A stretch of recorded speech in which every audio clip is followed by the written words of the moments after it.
attend de présenter son cas au juge. J'affiche qu'un carton pour les 10 et 5 des 2 dernières minutes et les 30 dernières secondes de la présentation.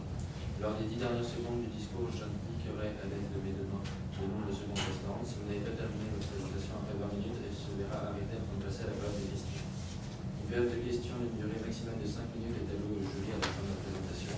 Veuillez noter que vous ne pouvez en aucun cas dévoiler le nom ou la provenance de votre université. Je laisse maintenant le juge se nommer. Vous pourrez par la suite débuter votre présentation. Bonjour, Julie Pellerin, conseillère en fiscalité chez Joron Veilleux. Bonjour, Aurélie Defleur, professeure à l'Université de Sherbrooke. Bonjour, Alex Louf, conseiller relève hors des CPA du Québec. Nicolas Morissette, conseiller en placement chez CIBC Bourgogne. Nathalie Hiver, professeure à l'Université Bishop. On peut commencer. Donc, enchanté, premièrement. Donc, pour commencer, comme vous le savez probablement déjà, l'industrie du textile est frappée par quand même une vague de changements assez importante, donc par inclusion aussi tout ce qui est vêtements haut de gamme pour hommes également. Donc, on voit une tendance à la délocalisation de la main-d'œuvre, puis également à la conservation des main-d'œuvre à haute valeur ajoutée, finalement au Québec, ce qui fait que ça fait beaucoup de concurrence entre les distributeurs dont vous faites partie d'ailleurs, étant de Boissier. Hein. Donc, sans plus attendre, je vais vous présenter notre équipe qui a travaillé sous la mandat. Donc, Amy Tremblay, juste ici, Pierre-Luc Périzet et moi-même, Gabriel Michaud. Donc, c'est ça, étant donné qu'il y a beaucoup de concurrence, on a axé principalement à la résolution de notre mandat sur cette optique-là, l'optique de rester concurrentiel. Donc, le plan de présentation va comme suit. Donc, on va commencer encore par un petit contexte vraiment de où baigne l'entreprise. On va poursuivre par finalement une explication de la gestion un peu de la production. C'était un des points du mandat. On va parler également du projet d'acquisition. Également le projet promotionnel, la situation financière de l'entreprise. Donc, on a certains points qu'on nous avait demandé de traiter là-dessus. La relève entrepreneuriale, finalement la relève à la tête de l'entreprise. Donc, pour débuter, c'est important de mettre en contexte votre entreprise pour vraiment cibler qu'est-ce qui est important là, dans les différents objectifs, les différents mandats que vous nous avez demandés. Donc, c'est important d'établir un contexte. Il y a des facteurs à considérer qu'on trouve important de mentionner ici. Premièrement, c'est une entreprise, vous êtes une entreprise familiale qui œuvre dans le domaine de la fabrication de vêtements haut de gamme pour hommes. Vous avez un besoin de relève qui est imminent. Le propriétaire actuel désire prendre sa retraite d'ici 3 ans. Donc, on veut avoir une main-d'œuvre, une relève qui correspond aux idéaux et à la mission actuelle là, de l'entreprise.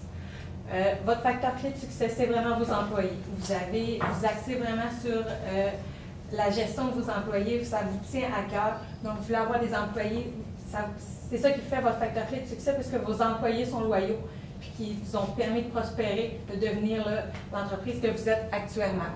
Donc, vous êtes soucieux de leur bien-être. Donc, c'est un point super important dans la prise des décisions qu'on va prendre aujourd'hui. La qualité est également un facteur clé de succès de votre entreprise. Ça se traduit par une ligne de production qui est efficace, qui n'amène pas des problématiques ou des défauts. Donc, c'est important aussi d'y aller en fonction de la qualité.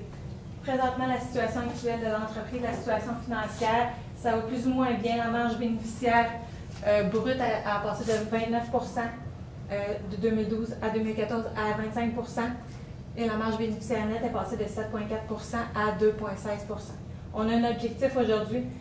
Vous voulez augmenter votre marge bénéficiaire nette pour atteindre un objectif de 10 Donc, on va établir différentes stratégies là, pour atteindre cet objectif. On doit également analyser un peu l'entreprise, c'est-à-dire le secteur de la fabrication des vêtements. Donc, il y a des forces. Vous êtes un employeur de choix, comme je l'ai mentionné. Vous avez des excellentes relations avec vos fournisseurs, qui est un élément super important. Il y a des opportunités. Vous avez l'opportunité d'acquérir une entreprise de vêtements spécialisée pour femmes, ce qui vous permettrait de diversifier votre gamme de produits actuellement. Vous pouvez y aller vers de nouvelles technologies de production, c'est-à-dire l'automatisation. La plupart des entreprises se tournent vers ce domaine-là, donc ça serait une opportunité pour vous. Point amélioré. Présentement, vous utilisez votre capacité de production à hauteur de 55 donc il y aurait espace à jouer là-dessus pour augmenter votre capacité de production. Menace, la concurrence internationale est très forte. Puis présentement, les ventes pour femmes diminuent de 3%. Les ventes pour hommes diminuent de 3% par année. Pour ce qui est de la gestion de la production, vous avez mentionné dans le fond de savoir si c'est préférable d'acquérir un nouvel système d'automatisation ou plutôt tout simplement réparer l'équipement qui est en place. Par exemple, vous avez estimé les flux de trésorerie futurs par rapport à que ce soit la réparation du matériel ou l'automatisation. Mais il comporte certaines lacunes. Vous avez dans le fond, pour instaurer le fonds d'amortissement qui devrait être inclus parce que ce n'est pas une dépense de trésorerie. Donc, pour calculer les flux monétaires, il faut rajouter l'amortissement de chaque équipement qui a été rénové. Par exemple, là, on peut voir que les flux monétaires futurs incluant l'amortissement est de 155 000 par année. De là vient l'augmentation de l'impôt par rapport au calcul précédent parce que justement, les flux sont plus élevés qu'auparavant.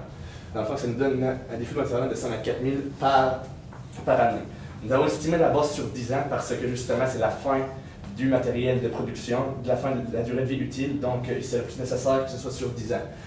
Nous avons estimé un taux d'utilisation de 9 qui constitue le coût moyen pondéré du capital par rapport à ce sujet-là, ce qui nous donne une sommation des flux sur 10 ans de 795 789,55 pour ce qui est la réparation de la machinerie actuelle. Si on enlève l'investissement initial de 350 000, ça nous donne 445 789,55. À titre comparatif, nous avons estimé sur 10 ans l'automatisation. On a pris 10 ans comme base de référence. Dans le fond, nous avons ajouté l'amortissement qui était de 4 millions sur 20 ans, donc qui est de 200 000 par année.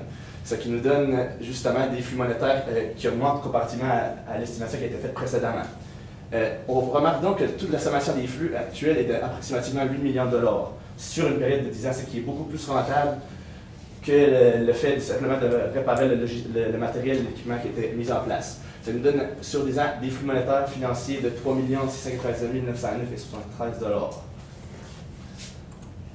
Comme recommandation, dans le fond, on vous recommande d'acheter le modèle d'automatisation parce que justement, vous allez être à l'affût de la nouvelle technologie.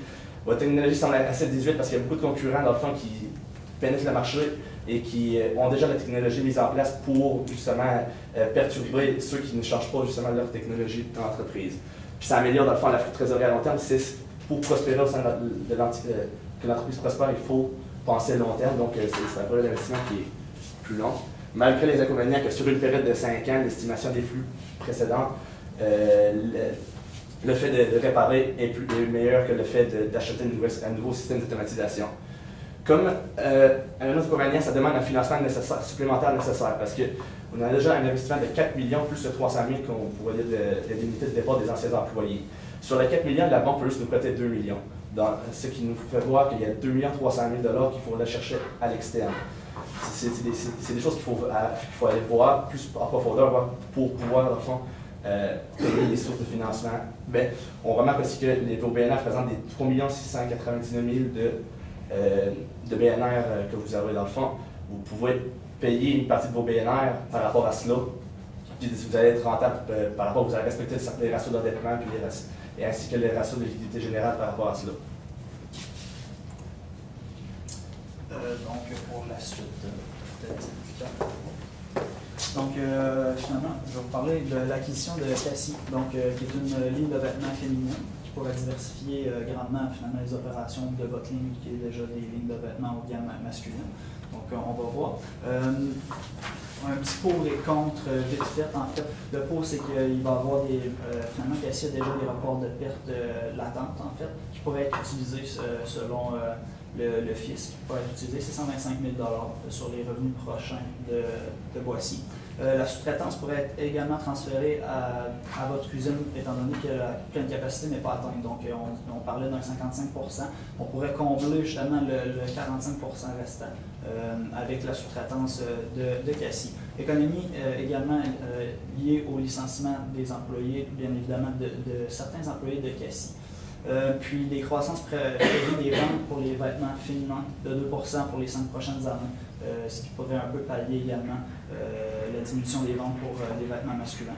Les comptes, c'est sûr que licencier des employés, en fait, c'est pas vraiment dans vos valeurs d'entreprise. c'est ça, c'est pas en fait, c'est pas dans vos valeurs d'entreprise. Puis il y a aussi une certaine menace de syndicalisation du côté de vos employés.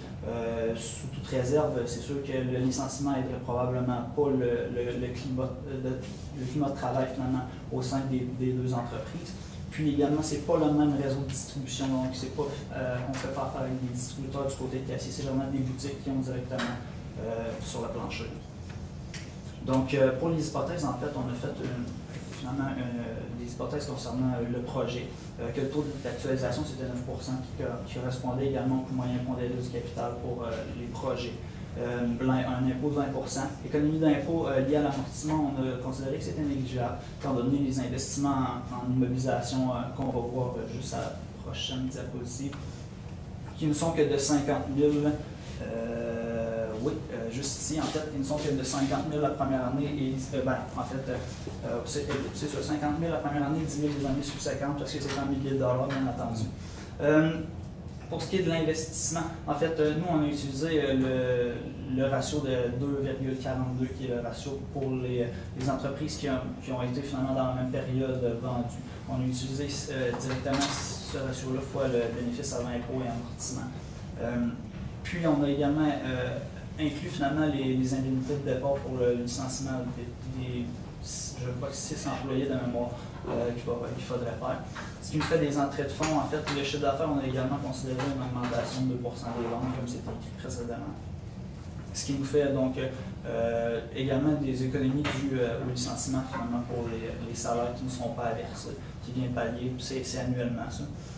Puis, c'est ça, dans les sorties de fonds, il y a les coûts variables de production. On a également considéré que ça augmentait de 2 par année. Puis, les autres sorties de fonds, c'est tout ce qui était fixe. On les a laissés fixes également. Puis, l'investissement en immobilisation, c'est ça, c'était fourni comme information.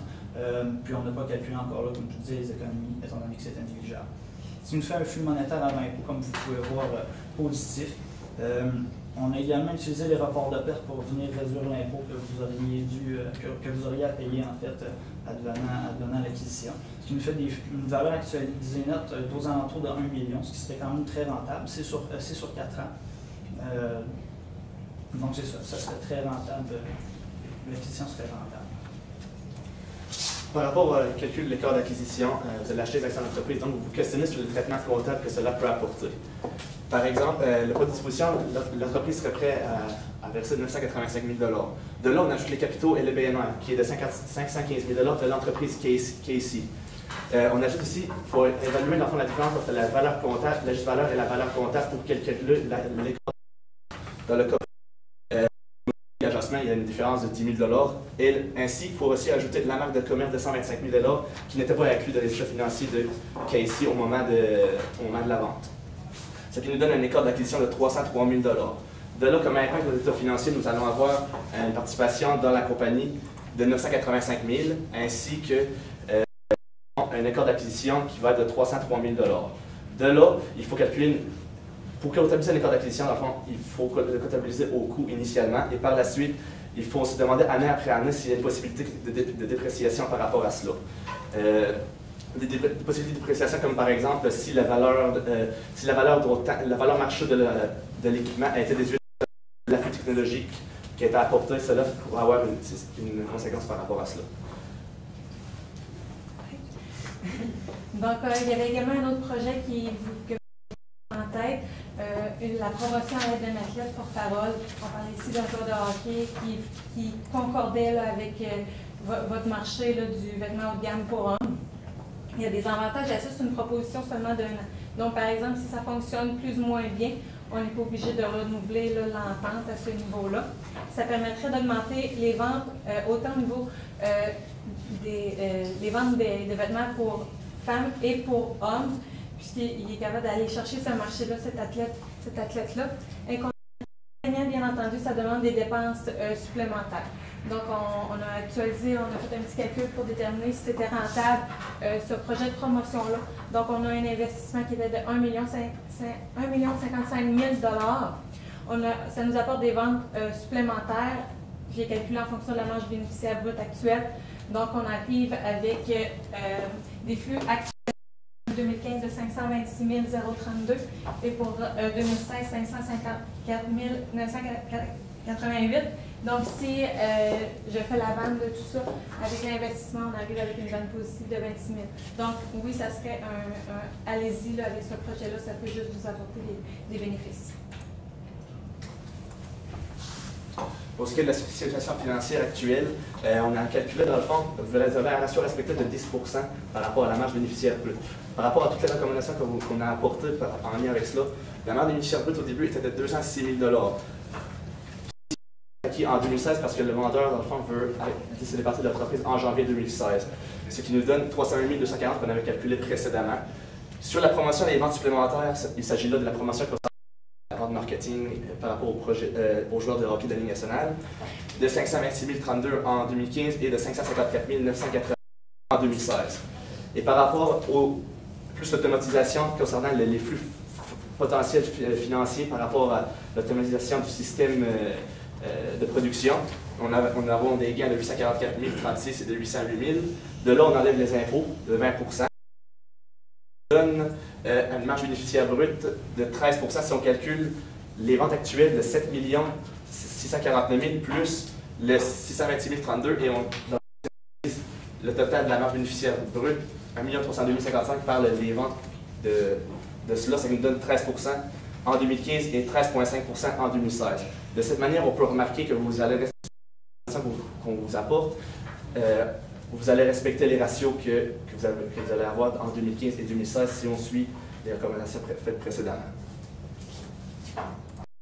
Par rapport à vous avez aussi un questionnement par rapport à la poursuite en tant que telle avec la poursuite en tant que telle dans l'entreprise.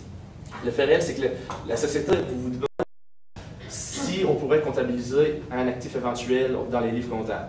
Selon les normes NCECF, on ne peut pas inscrire d'actifs éventuels dans les états financiers par principe de prudence et par principe justement que cela apporterait une mauvaise image à la société parce que c'est par nature de prudence.